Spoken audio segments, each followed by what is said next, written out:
To the Man United stream, hope you're doing well. It's Monday morning and what a week we have in store for us. This whole week we've got looking forward to this huge clash against Liverpool on Sunday afternoon. Going to be a big game. Can Ruben Amorim make it back-to-back wins for the first time ever? Can he do it? Or will United do what they normally do away from home, which is completely flap it? We have to remain positive, but in today's show, we're going to be looking forward to that game, but also going to be discussing the big news of today, which is Harry Maguire with a possible contract extension. What do you make of that? We're going to be discussing that and lots more transfer news and maybe even touching on the takeover news. So make sure you stick around, make sure you hit the like button on this video, and if you're not already a subscriber to the Man United stream channel, what are you waiting for? Hit that subscribe button so you can become part of this fast-growing Man United community, and of course keep up to date with all the latest Manchester United news and more from one single daily door. Now, before I kick off today's show, I just want to say a huge thank you to everybody out there that's been subscribing and everybody out there from day one who's been showing this channel support, making comments all the time, watching our content and being very positive about everything that they see. So thank you. You know who you are. So really appreciate the love that you show this channel, and we would not be the same without you guys. So thank you very much. Okay, so let's jump into today's show. The big news of today we're going with is the Harry Maguire contract extension. And the reason why we're going with this is because we're finding it a bit surprising. It's a bit weird. Why would we be given a further 2 years, possibly 2 years extension to Harry Maguire? He's already around 33 years old. What are we expecting to get out of Harry Maguire?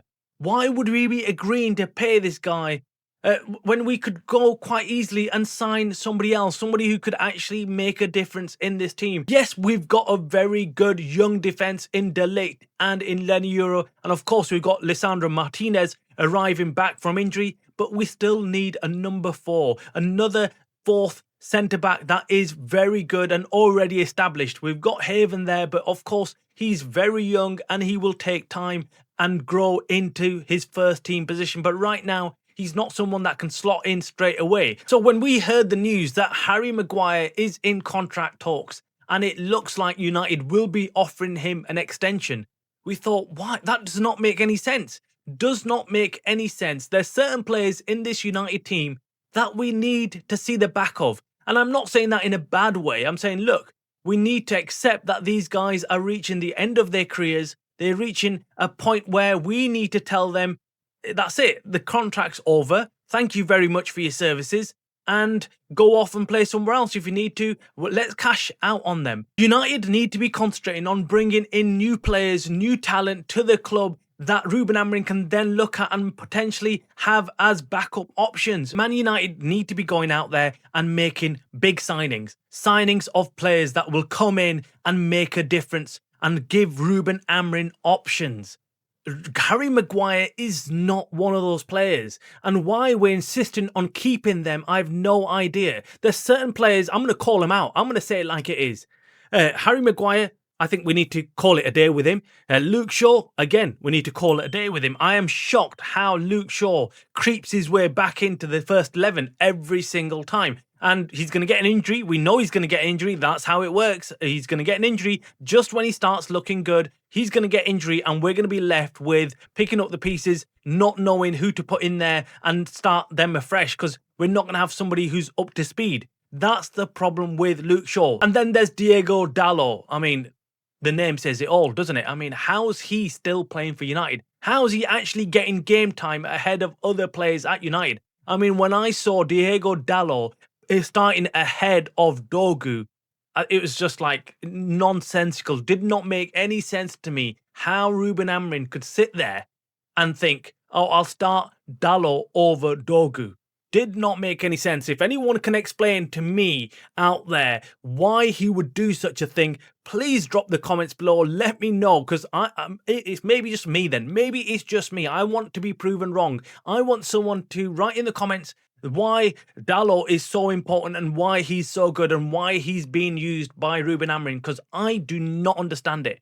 I do not understand how he gets so much game time. Yes, I've had comments about how he's Portuguese and there might be some favoritism by Ruben Amorim, and maybe there is, but please let me know if you've got anything credible to add to this discussion about why Dalot plays over anybody else and why he gets so much game time. And then there's, apart from them three, I think, look, the rest of the team is still very good at what we're doing. Casemiro, again, is another one maybe we shouldn't really be looking to extend his contract. I mean, we're hopefully going to see him leave in the summer transfer window coming up. So let's wait and see. But coming back to this Harry Maguire situation, what are your thoughts on Harry Maguire getting a contract extension? And look, 1 year, maybe I can see a 1 year contract extension just because we don't want to unsettle anybody right now. We're kind of steady. We know we can't really go out there and sign somebody right now. So let's just give him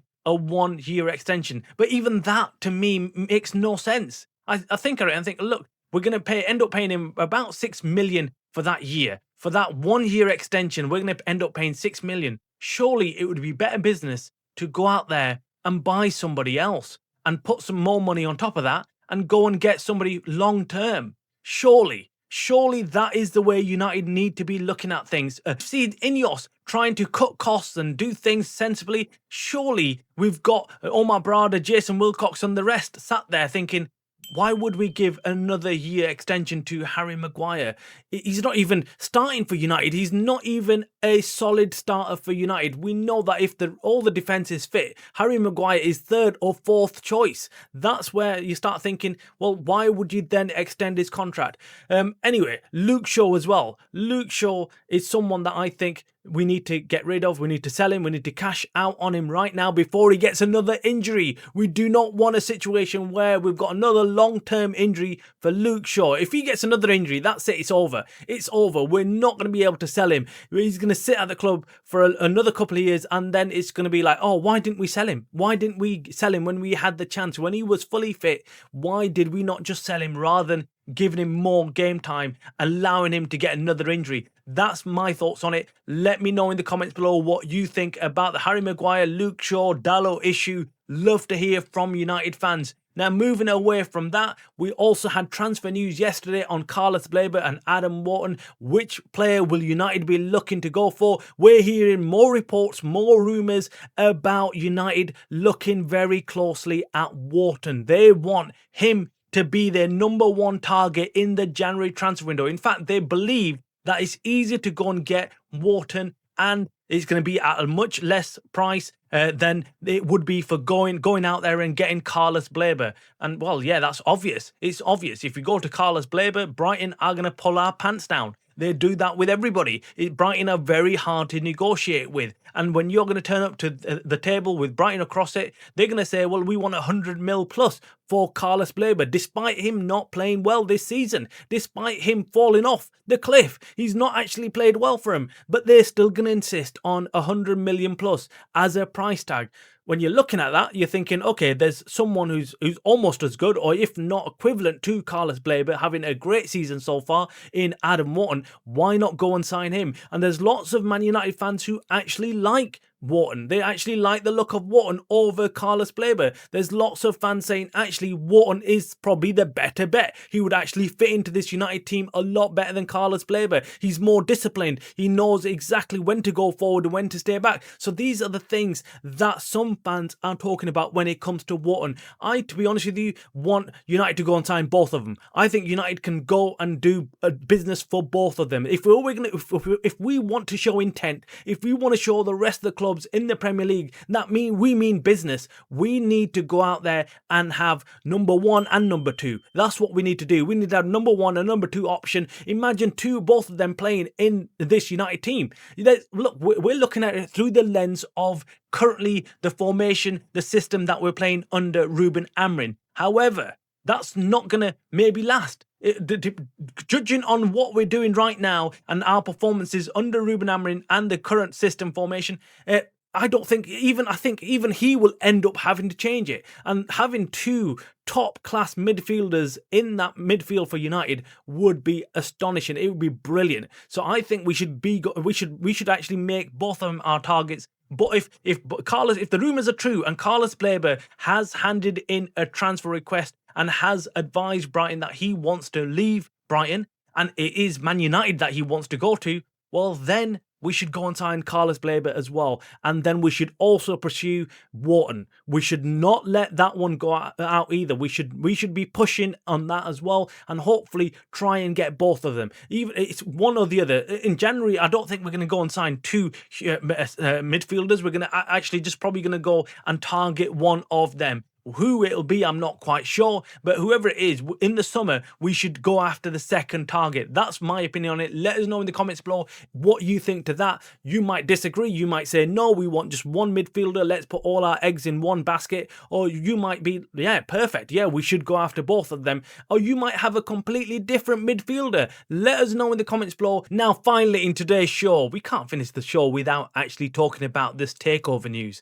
Finally, could we see the back of the Glazers? We are still hearing rumours and reports about there being an offer waiting to come in to the Glazers for a takeover of Man United. We're still not quite sure where Jim Ratcliffe stands in all of this. Will this offer be tabled? When will it be tabled? All we can say is that it's not going to be an overnight negotiation and settlement and sale of Man United. This is very complex. It's not like going out there and buying a pack of crisps. This is going to take time, from all the way to making an offer, to negotiating the terms and finally getting it done. It's not going to be straightforward, but it could be a lot more straightforward if the new investors just simply want to buy out the Glazers and want to keep Jim Ratcliffe there as the part owner of United, because then it'd be quite simple. All they really need is the Glazers to agree to sell their shares and Jim Ratcliffe stays exactly where he is, and they don't really need to ask him to leave. And that might be the best of both worlds. We've got two stable owners, two owners that have got the money and will be looking for the best interests of Man United. Again, drop your comments below on what you think about this takeover. What scenario would you prefer? Would you prefer a total full takeover by a new investor, or would you not mind having Jim Ratcliffe stay on as a 25% owner? Do you just want to see the back of the Glazers like most fans? We're going to, of course, bring you further developments and news on this takeover as and when we get it. So make sure you hit the like button on this video. Make sure you subscribe so you do not miss a thing. You are watching the Man Utd Stream channel, a channel by the fans for the fans. Goodbye.